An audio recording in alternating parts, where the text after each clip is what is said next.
Dear Lord, what's wrong? What's wrong? Haven't seen you in so long, so long. You've changed your skin is not the same. And you buy a new AK, you're a man now. I dreamt that I was in your home, that I was in your home, under the stairs. I dreamt that I was in your home, but you weren't there, and it won't take me long to be out of sight. When the one caveat is a nothing prize, but it's alright. Used up, on luck, on stuff inside. We know it's us, only me, pulling strings. I'm not cheap, costume wings. Now smile with your eyes, yeah, that's the spirit. Na na na, na na na, na na na, na na na, na na na, na na na, na na na. I dreamt that I was in your home, that I was in your home, under the stairs. I dreamt that I was in your home, but you weren't there, and it won't take me long to be out of sight.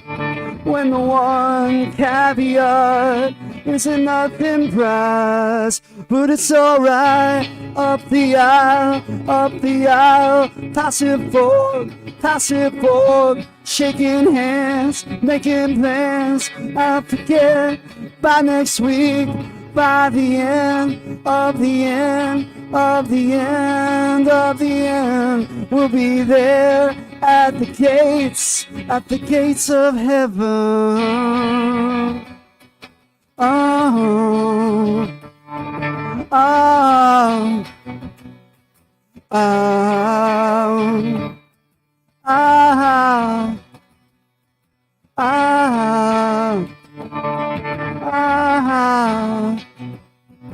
oh.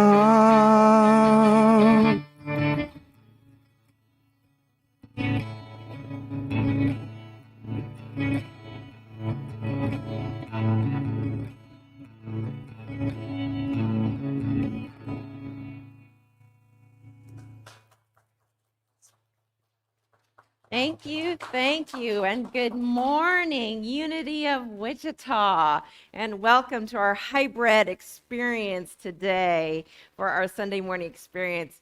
We want to welcome all of you here today. I am Patty Yoon. I will be your platform leader. We have with us Derek Bennett on music. We have Jessica back there on video, Jensen Lee on sound. Today we are going to have Alan Russell for our meditation and affirmations, and through the magic of technology, we are going to have Reverend Dr. Paul Hasselbeck. So let's give them all a hand today. Our greatest desire is that you are inspired by the music, the message, the meditation. You are all a blessing to us.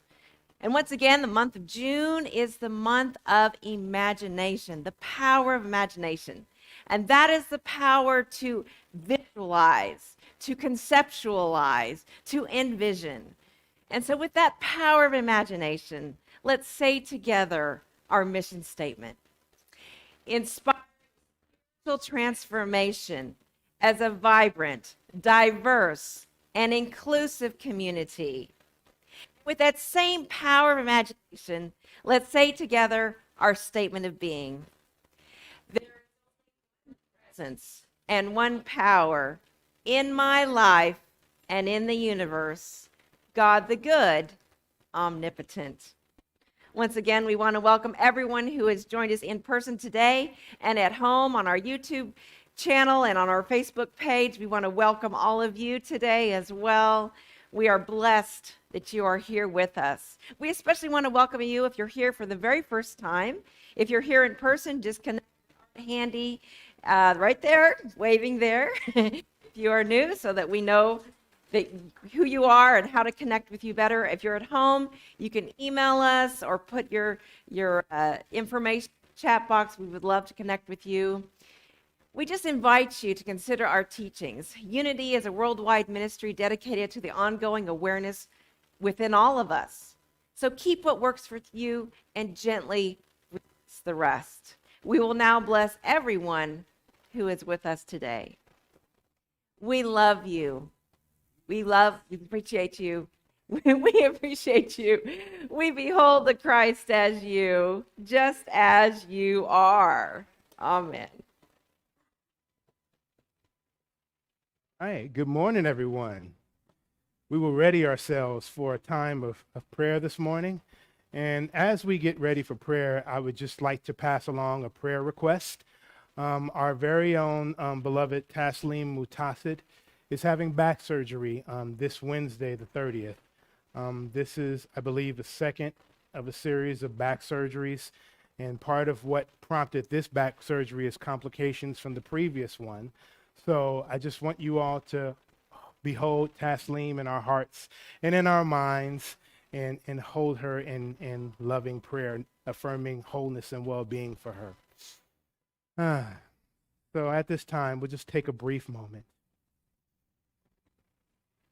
to open our minds and open our hearts to the everywhere presence, always presence of God.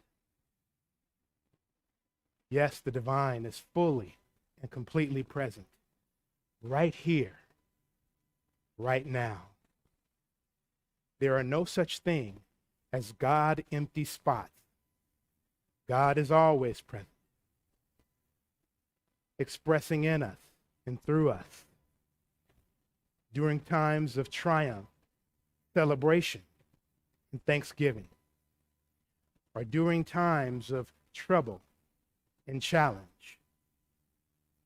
We know that God is always present and is a present help. So we open ourselves, really open ourselves to this truth and embrace this awareness. And as we embrace this awareness, we quicken and energize the energy within us. Our minds are illuminated and align themselves with the mind of God. Our hearts are open and vibrant and are in integrity with the heartbeat of God. And as this divine circuit is completed, energy flows through this circuit, a divine energy, and it deepens and expands our experience of love, life, beauty, wisdom, order. And as this experience deepens, we embrace divine possibilities for wellness and wholeness, possibilities to fulfill our dreams, possibilities to express God in everything that we think, say, and do. And we are so grateful, for this is the experience of God. And in the name, nature, and power of the Christ indwelling, exemplified in the man of Nazareth named Jesus, yet common to all, we say together, and so it is. Amen.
So as we prepare our time of meditation,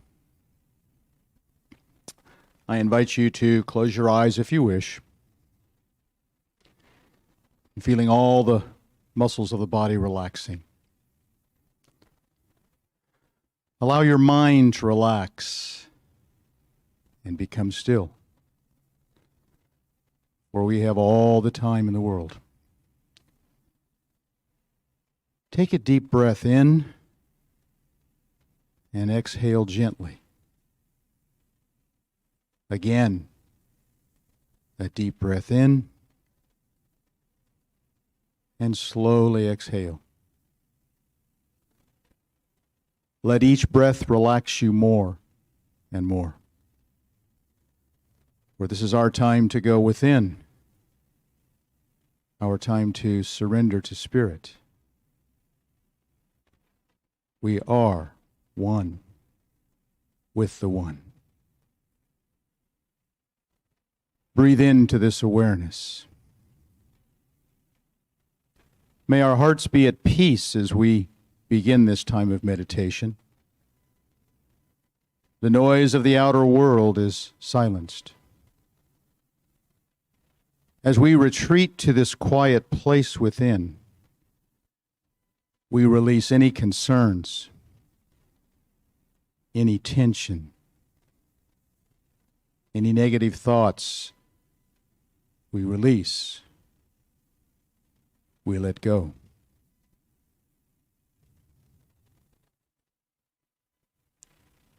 What comes to mind when we explore the concept of imagination?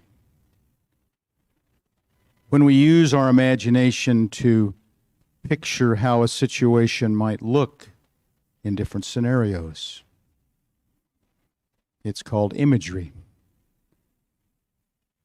For just as an artist sees a blank canvas and envisions what could be, we too can wipe our mind's eye of any preconceived ideas and imagine what we would like our life and our world to be. Charles Fillmore stated, "The spirit of truth projects into the chamber of imagery pictures that, rightly understood, will be a sure guide for all people who believe in the omnipresence of mind." For imagination is a gift from God, a wonderful spiritual tool in determining what the various potentials are, the potentials that we should be drawing upon. Imagination is the eye of our consciousness. It is our ability to perceive the limitless possibilities of our good. It is that point of our consciousness where we can see and picture our desires. Even though that which we desire is still invisible, we can see it with our mind's eye. Our imagination is vision beyond appearances. For there is something within each and every one of us that knows that our possibilities are not limited to what appears before us now. It even knows that our concepts are not the extent of what we understand. It is our Christ nature communicating to us through our imagination. Our imagination is another avenue through which Spirit communicates to us, helps us to envision our life, our world, and actually bring it into being. When we align our imagination with divine ideas, we help to create a world that works for all. What do you imagine? Can you imagine a world in which human dignity and equality exists for all? A world without prejudice? A world without discrimination? Can you imagine a changed world that preserves and protects the human rights of every individual? Through our faith and imagination, we can mold any situation to a positive outcome. New beginnings arise, new doors of possibilities open. Let us now, in the silence, imagine what could be.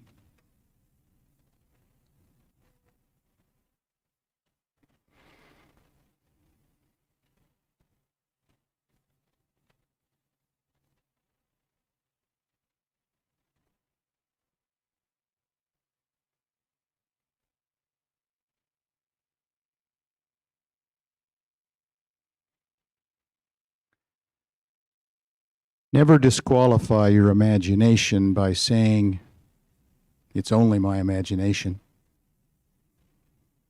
For it is a spiritual gift from God. It is the link between your present consciousness and your undreamed of possibilities.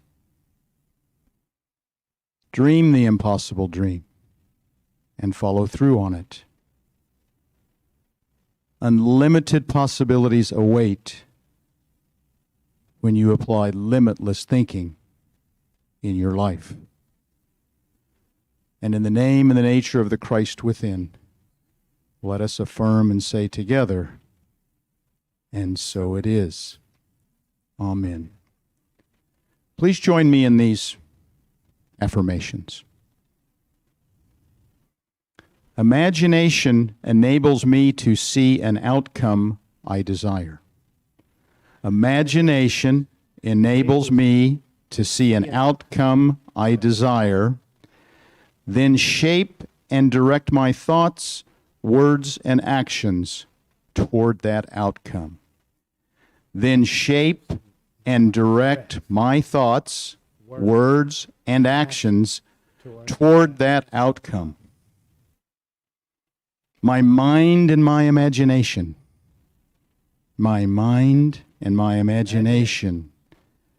help build the life of my dreams. Help build the life of my dreams. I make my dreams come true. I make my dreams come true.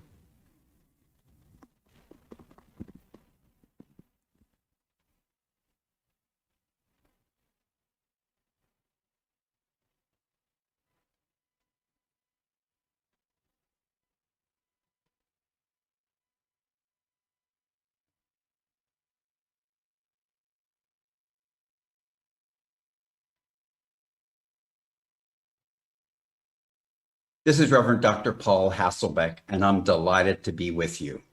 And as we get started, I always want to remind you of my website, paulhasselbeck.com, the website for my podcast, metaphysicalromp2.com, and of course, my email address in case you want to reach out to me.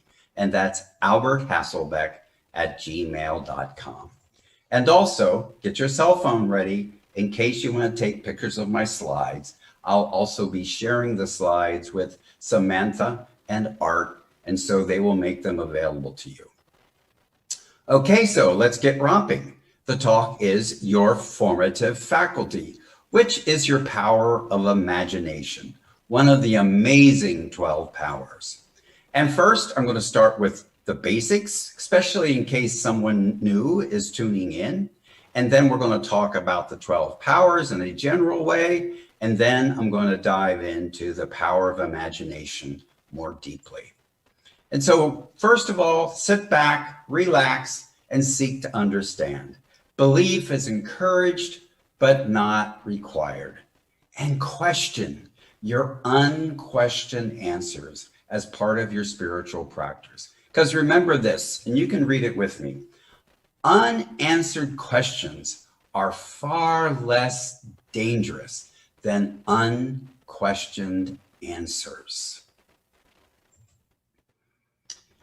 And let's remember what Charles said in, let me see, this was in a worker's lesson that was unpublished. Jesus said, "You must know the truth, and the truth shall set you free." And all of this has been heard over and over again. But if you're like me, I thought that referred to the truth that Jesus was speaking to and any other spiritual truth, which it was. But Charles added to it. He said, the truth about yourself. Because friends, when we realize the truth about ourselves, we realize our personal responsibility and power.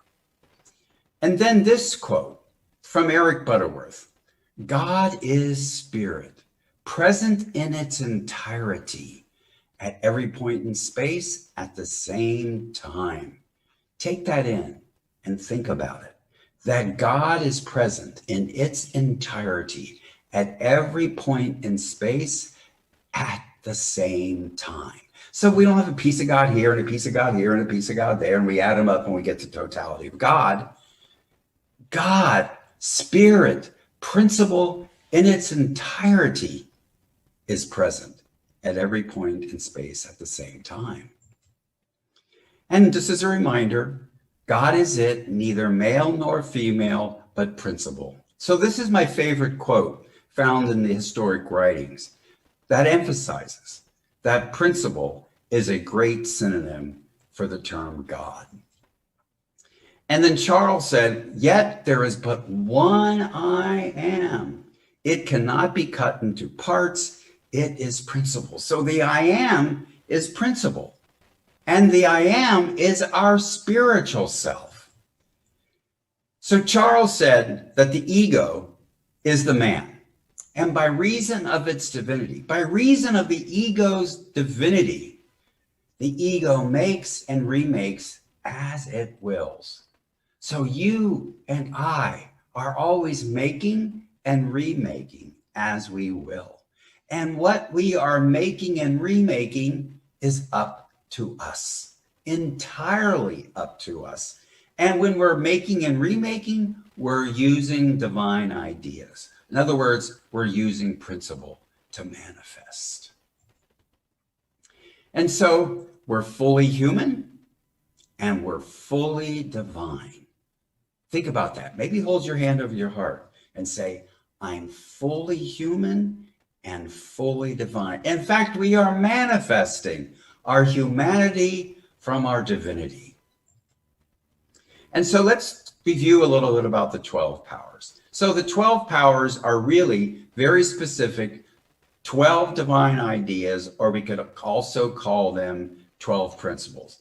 And that relates to our being human beings. And so everyone has them, whether conscious of them or not. Everyone is always using them. They do not care how they are used. They can be overdeveloped or underdeveloped, and they can be used at any level of consciousness. We can use them in victim consciousness. We can use them in victor consciousness. We can use them in vessel consciousness, and we can use them in verity consciousness. And just in case there's a newbie listening, and I certainly hope there is, let's do this little exercise you often hear me do. So I'm going to ask you some questions. Do you notice you have the ability to believe? Do you notice you have the ability to be strong? Do you notice you have the ability to compare and contrast? Do you notice you have the ability to unify and harmonize and desire? Do you notice you have the ability to master and control? Do you notice you have the ability to know? Do you notice you have the ability to imagine? Do you notice you have the ability to choose? Do you notice you have the ability to adjust? Do you notice you have the ability to be enthusiastic and zealous? Do you notice you have the ability to release and let go and renounce? And finally, do you notice you have the ability to energize and vivify and enliven? And so if you answered yes to all of those questions, and I imagine you have, then you know you have these 12 abilities. And in order to have these 12 abilities, there must be 12 divine ideas or 12 powers that make that possible, or that we're using it to make those abilities possible. And so now let's look specifically at the power of imagination, your formative faculty. So the color associated is with light blue or sky blue. So you might bring sky blue to mind using your power of imagination to spark your imagination. Or wear sky blue when you're in a meeting and you want to be imaginative. And then the disciple is Bartholomew. Now, why is that important? Well, any story we find in the Christian scriptures, primarily the four Gospels, that has Bartholomew in it, that story is about your imagination and my imagination. And finally, the body location. It's located right here at the third eye. I've heard it called, and I like to call it, the screen of my mind. When I'm imagining things or seeing things in my mind, that's where I see it happening. That's where it happens for me.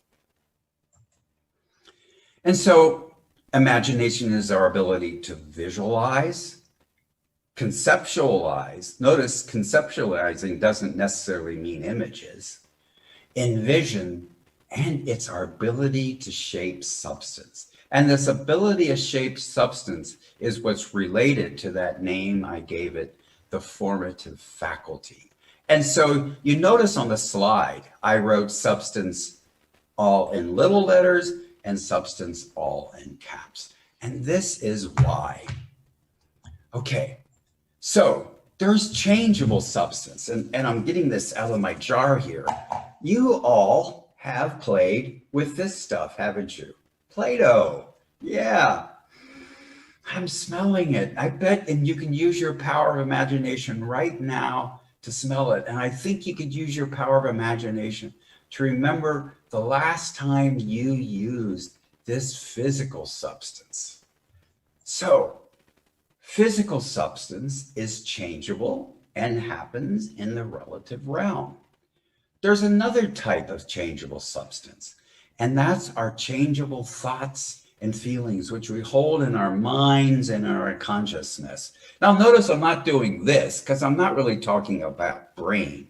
I'm talking about mind and consciousness. And we have thoughts and feelings, and we mold them and we play with them in our consciousness, and we are shaping our thoughts and feelings all the time. And then the others are the unchangeable substance. And these have two meanings. First, there's the divine idea of substance, which is the divine idea of form, or of perfect form, of ideal form. So anything in the physical realm that has shape or form is fundamentally based on the divine idea of form. And finally, there's an even grander way in which Charles Fillmore talked about substance. It's the divine idea of the underlying reality of everything. And what's the underlying reality of everything? Principle, spirit, God, divine idea. The divine ideas that contain all ideas. If something exists that's changeable, there must be a correlating divine idea that's being used to make it happen. And so when we're using our power of imagination, we want to use this law. Read along with me. We must learn the law of expression, from the abstract to the concrete, from the formless to the formed. So here's a little diagram. When we're imagining something, when we're creating something, we usually start with a vaguer, abstract, formless idea, and then we shape it with our imagination. We're shaping our thoughts and feelings and images until we get something more concrete and formed. And so let's take an example. So here's a beautiful garden. In fact, that's the Rose Garden at Unity Village. And so how did they get this specific garden? So just one of the divine ideas that must have been used is the divine idea of beauty.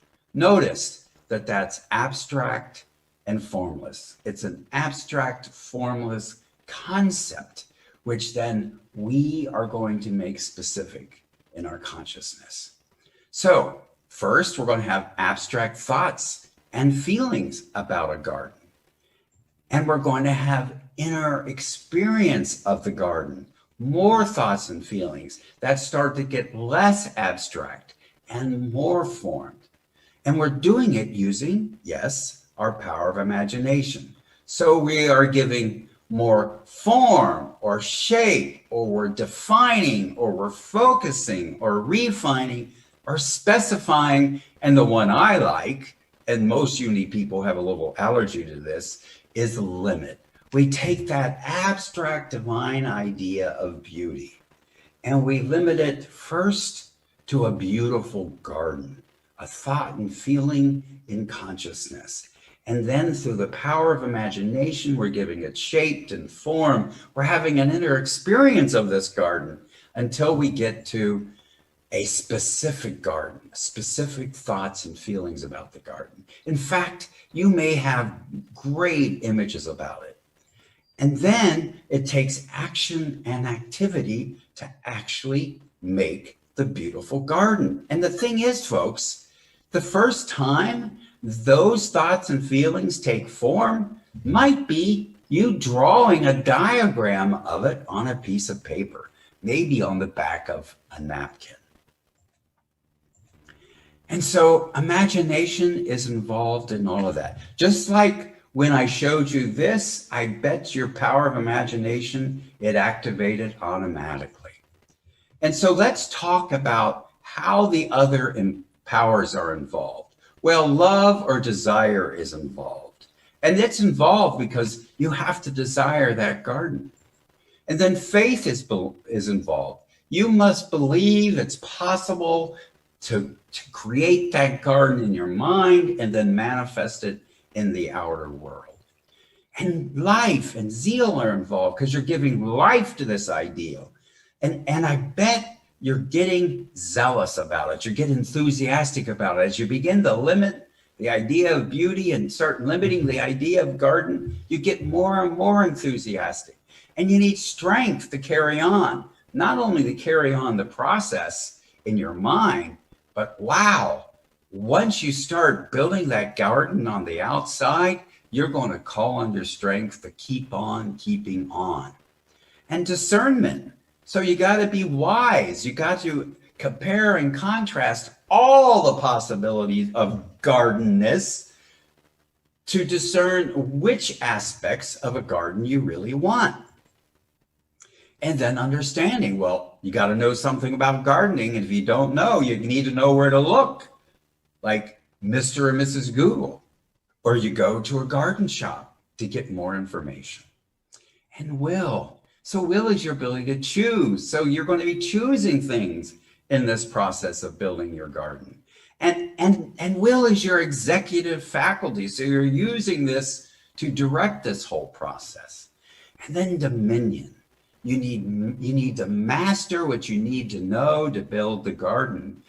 And remember, dominion is also control. You got to control all those doubting thoughts that might be coming up. Your ego might be saying, who are you to think you can build a garden? And stuff like that. We just need to learn how to renounce and dismiss. And then order. Order is really important. So there's a sequence to this, isn't there?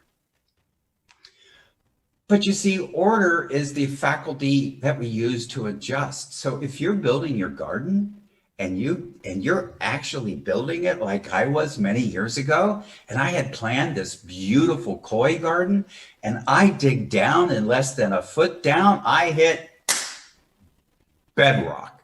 Well, at that moment, I had to use my power of order to adjust my plans, and adjust I did. Yep. I threw out the koi garden, or the koi pond, and I decided to put in a rose garden. Okay, and so then you can see all along, release is definitely involved. We got to release all those aspects in planning that we reject, and we got to release some of those ideas and concepts that just aren't working when we're building the physical garden. Okay, so let's just invest a few minutes talking about how imagination can be overdeveloped and underdeveloped. Let's start with underdeveloped. Underdeveloped is the person is unimaginative and can't envision. So if they were looking for a condo or a home, when they go in there, they can't envision where their furniture would go because their imagination is so underdeveloped. And overdeveloped, well, I think human beings are expert at this. Daydreaming. Not particularly bad all the time, but if you're a daydreamer like a Peter Pan, well, then it becomes an obstacle. And then, of course, there's worry. And I always share that my mother had an advanced degree in worry. Worry is when we're using our power of imagination to think what might happen in the future. And the sad thing is it's used to imagine the bad things that could happen. And then, of course, there's fear. And of course, if we're worrying, we're fearful. And I want you to remember that fear is false expectations appearing real. And most of all, I want you to remember, I'm going to remind you, I've said this before, and it needs to be said over and over again, that fear is not the opposite of love, and fear doesn't happen in the absence of love. I believe fear maybe begins with love. And you're going, what? How can that happen? Well, just think about it. When you're ever fearful, like me, I'm fearful if something I own is in danger, like if I get a tornado warning. Or I'm fearful for a friend who might be in danger, or a family member that might be in danger. I get afraid. And I can get afraid if I think something's going to happen to me, no matter how imagined it is, or no matter how impossible it is. So for me, fear is our use of imagination that starts with love. Now, it's not conscious, it starts with love. But when the fear shows up, friends, use that as a reminder that love must be present. Because I don't believe fear can exist without love. And when we shift from the fear to the love, we can be more productive. And so finally, as we're moving out of the time of the pandemic, we have to use our power imagination for ourselves, like I have pictured by that Vitruvian man in the lower right corner of the slide. And we want to use our imagination in new ways, not like we did it before, but how do we do it for today? And of course, this really applies for Unity of Wichita. And kudos for the team that Samantha put together for reimagining what our physical space could look like, and she was thinking about as we move forward. And as we continue to move forward, let's use our imaginations creatively. Let's think and feel and visualize outside of the box, so Unity of Wichita can be the very best it can be. And so, friends, that's our power of imagination, your formative faculty. Use it well. And today, perhaps, use it to be the best you can be. Thank you for listening.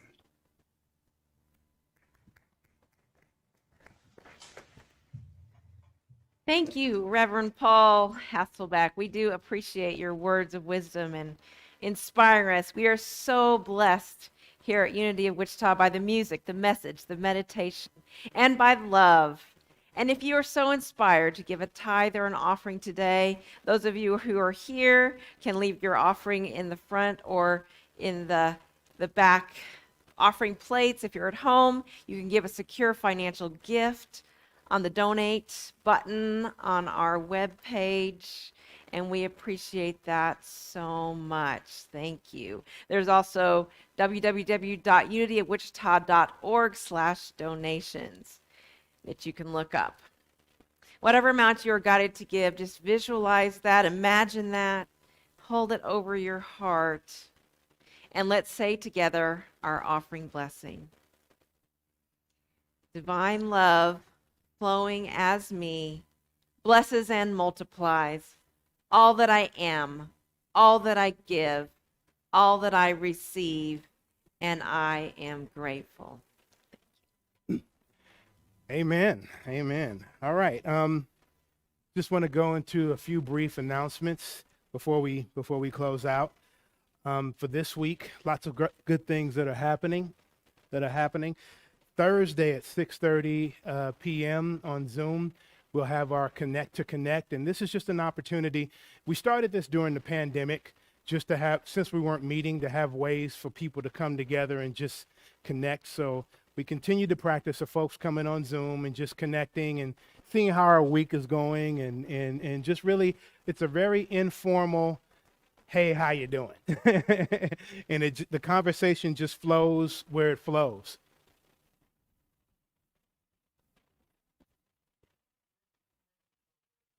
Thank you, Wayne. Wednesday, I'm sorry, at 6:30. Wednesday at 6:30. Also this week, our women's group meets every Wednesday at 1 p.m. Women in our Unity of Wichita community come together and just have fellowship and connection and family time, and they ruminate over spiritual discussions. Very fortifying experience for the women here in Unity of Wichita. Also, my spiritual partner, Samantha Jones, does a midweek meditation in the mornings. It can be found on Wednesday every 9:30 a.m. on Facebook and YouTube, so it's an online experience. So I invite you all to take part of that. Very moving, powerful meditations. I've been known to be at work and off in the conference room to do these meditations, and so far I haven't gotten in trouble yet.